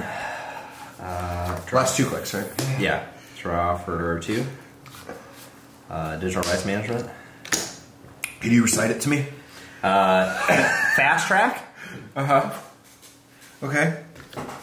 I get to shuffle my hand and Yep. install a card from my hand. Okay. Sounds good. Yeah. You got the block, though. That's no good. I have all sorts of things.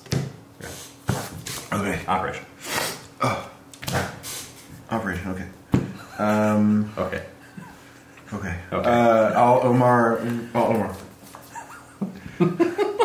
Okay. I'll lower it by 2, Uh-huh. and then I'll break it Okay. with BP. Where you I'm going? going into R&D.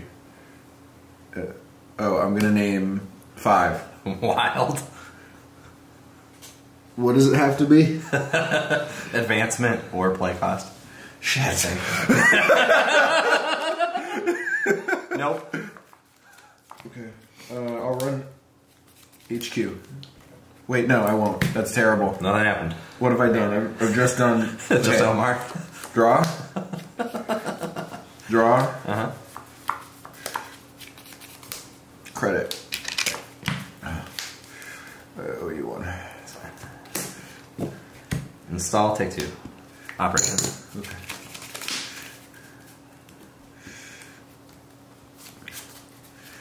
Oh, I have another counter. Yes. I'll pay 2 for Find the Truth. Okay. I'll Omar. Okay. Break for the BP. We'll go- No, you're not. You don't have data suckers. Oh wait, you had No, 2, I right? had 2. Okay, I okay, get them yeah. both. Yeah, R&D. And then I get one back, and Yep. then first Find the Truth. Okay, I'll say 3. It's that. You get to see it, right? Yeah, oh, it's revealed. Yeah, slot machine. Yeah, you Yeah. get slot machine. And then I get how much I get? 2 credits or 2 cards, I think. Take 2 credits. Yeah. Oh, 3 credits. 3 Yeah, credits. 3 credits. Okay, we're coming back. You into pay me reality. $3. We're coming back into reality here. Okay. Draw.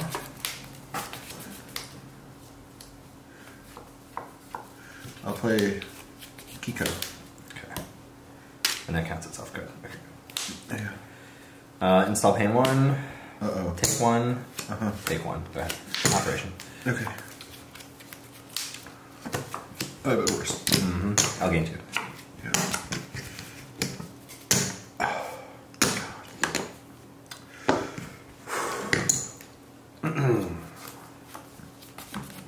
I hate scarcity of resources so much. I know. That's a beast. All right. Draw. Take 2.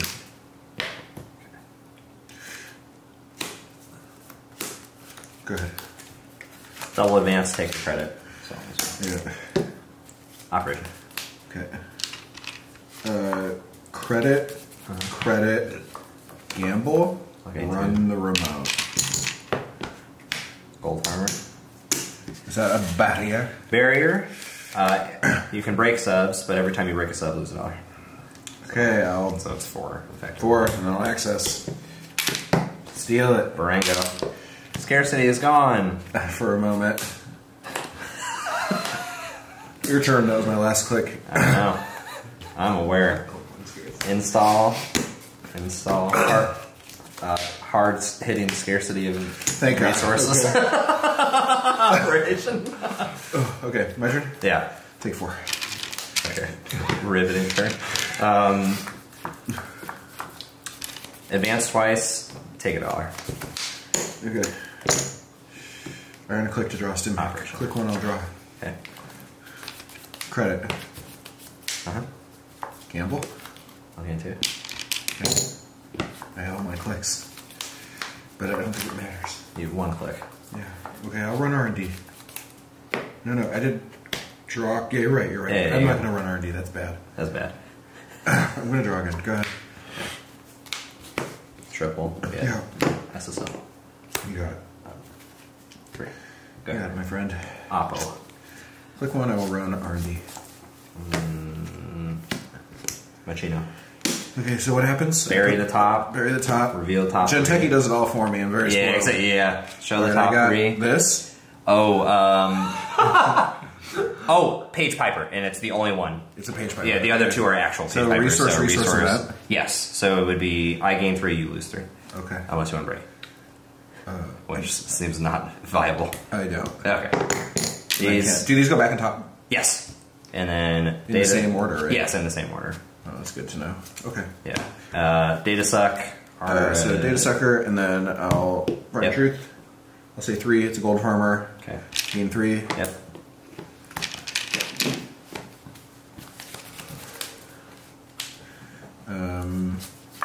Draw for 2. I've had worse. Gain 2. What the heck? Does your deck play icebreakers? Yes. Oh, okay, good. Oh, okay. Draw. I'll discard Page Piper, Mystic Miami, F. What's this one do? Trickster Taka.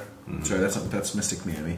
Yeah. I'll discard them both, and then Trickster Taka, Yeah. and then go. Oh, Mandatory. This one is so nice. Install it, man. Install. Trash on my companion. Install. Install. Go ahead. oh no. Operation. Okay, so Activist meeting. Okay. Good. Gain 2. Paladin Poema, it's free. Yep. The turning wheel.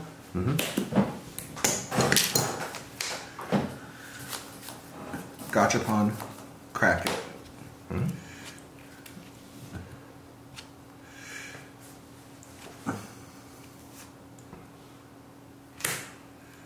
And I have to remove 2. Yes. Alright. Okay. Good. Cool. This. 3. Sheeta. Yep. God, it's nice to be able to think about something other than my mouth. Yeah. Yeah. For real. Hedge fund. Draw. Install. And then I owe you 1, which is going to be this card. Go ahead. Operation. Okay. Draw. Run. You sound. Damn it! Damn. Damn, boy. Okay, so shrink it, pop it. Yeah, I agree.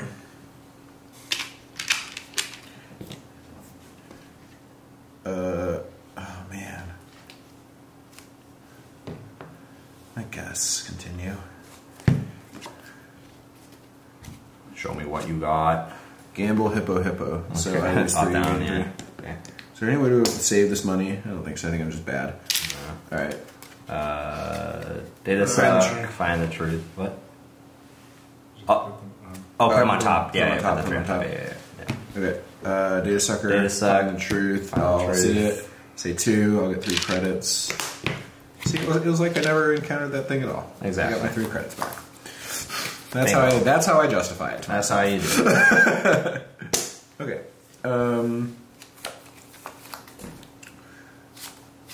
Click the second I'll draw. Mm-hmm. Click 3 and 4, I'll take money. To prepare myself for some gambling. Grumbling. Answering. Oh man. Install.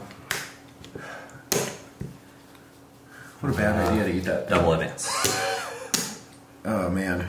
Do you have any code gates that end the round in your deck? That's overrated. Okay. Gamble, stim hack that. Okay, I'll get 2 for the op. I have 1 card in my hand, right? Yeah, I do. Gold Farmer. Would have been a hell of a play. Gold Farmer. Okay, so break, lose 2. Yep. Continue. Use hand. Okay. Shrink, break. Mm-hmm. Continue. Yep. Break, lose a BP and 1. Mm-hmm. Access. Okay. Do you want to trash it? You're just letting me trash it? Oh, F. One in the bush is worth 2 in the hand. I'll trash it.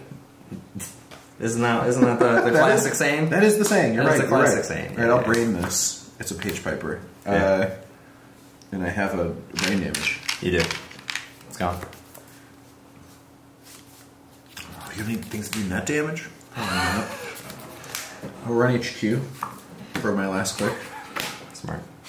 Okay. Machino. So we gotta do this. Yep. 1 goes to the bottom. Mm-hmm. This, it's Hacktivist Hippo Paladin. Okay, all different, so you just lose 3. Yeah. Only. Yep. So a BP and 2. And I have 5, and then I'll access. Find the truth is here. Okay. And then I will say 5. Okay. I will trash this. Weird. Perfect. Okay. That's it for you, mandatory. Install. This has a counter on it. I Install. didn't spend, but it's okay. I don't need it. Draw. Operation. Okay. And this is a counter. Yes. We're getting there. Should Alright. say 2, yeah. Alright, my turn. Yes. 1, Yep. 2. Yep.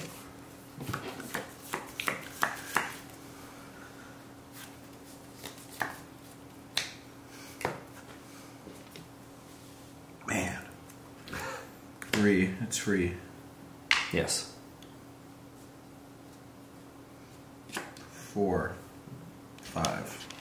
Take your credit. There's no 5. Yep. I was just gonna let that happen though. Mandatory. Install level. Man. I need stim hack. I already stim hacked once though. That means there's no more in the deck, right? There's one more. I think there's one more. There's 1 more. I think there's one more. Hallowed be thy rips. Yeah, just to go for it. It's 1 or 2, but I'm pretty sure I it's think 1. you just got me because you have false lead. Unless this exact card is stim hack. Click 2, I'll play Avhorse. Okay, I'll get 2.